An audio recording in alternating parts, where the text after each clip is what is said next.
मी सय्यद हारून अली सिल्लोडवरतून आज दिनांक 20 मे 2024 आज आपण सिल्लोड शहरातील कृषी महाराष्ट्र राज्य कृषी ऑफिसला आलेलो आहात। आज कृषी तालुका अधिकारी DS बर्दे साहेब यांच्याकडे जाणून घेऊया। आता मिरग महिना अवघ्या 15 दिवस 15 दिवसात राहिलेला आहे आणि शेतकऱ्यांसाठी बीटीचे वाटप 15 मे पासून चालू झालेलं आहे। आणि दुसरं सिल्लोड तालुक्यात किती मॅट्रिक टन खत साहेबांनी उपलब्ध करून दिलं त्याबद्दल कृषी अधिकारी सिल्लोडचे सन्माननीय DS बर्दे साहेब यांचं सर नमस्कार। आपलं दैनिक लोकपण न्यूजमध्ये सर स्वागत आहे। नमस्कार, मी ज्ञानेश्वर बर्दे, तालुका कृषी अधिकारी सिल्लोड।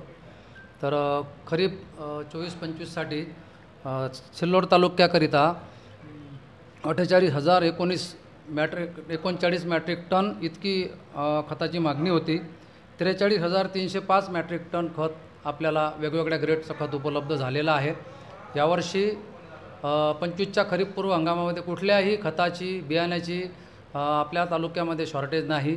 त्याच्यामुळं शेतकऱ्यांनी कुठल्याही गोष्टीची किंवा कृत्रिम जर मागणी किंवा चढ्या भावाने कुठलाही दुकानदार जर विकत असेल तर तालुका कृषी अधिकारी कार्यालयामध्ये तक्रार निवारण कक्ष केलेला आहे। त्या तक्रार निवारण कक्षाला शेतकऱ्यांनी तक्रार करावी। कुठेही बोगस बियाणं, बोगस खते चढ्या दराने विक्री आढळत असेल तर त्यांनी तात्काळ तक्रार करावी, म्हणजे त्या तक्रारीवर निराकरण करणं सोपं होईल। तसंही तालुक्यामधले एकूण 48 सजामध्ये कृषी सहाय्यक, कृषी पर्यवेक्षक, मंडळ कृषी अधिकारी यांना पर्यवेक्षीय काम दिलेलं आहे। ते सुद्धा भरारी पथकाचे प्रमुख आहे। ते सुद्धा पूर्ण तालुक्यातील कृषी सेवा विक्रेत्यांवर वॉच ठेवून आहे आणि काही गोपनीय माहित्यासुद्धा आम्ही अनेक सर्कलमधून आमचे जे शेतकरी आहेत त्यांच्यामार्फत आम्ही प्राप्त करत आहोत आणि त्याप्रमाणे निश्चितच कारवाई केली जाईल। शेतकऱ्यांना पुनश्च आव्हान आहे की कुठेही दरवाढीने, चढ्यावाढीने शासनाने निश्चित केलेल्या दरापेक्षा कापसाचं वाण खरेदी करू नये। कोणी जर चढ्या दराने जर मागणी करत असेल तर इथे तात्काळ तक्रार करावी। धन्यवाद सर। नमस्कार, धन्यवाद सर, आपण आपला वेळ अमूल्य दिल्याबद्दल। मी पुन्हा येईल। जय जय महाराष्ट्र।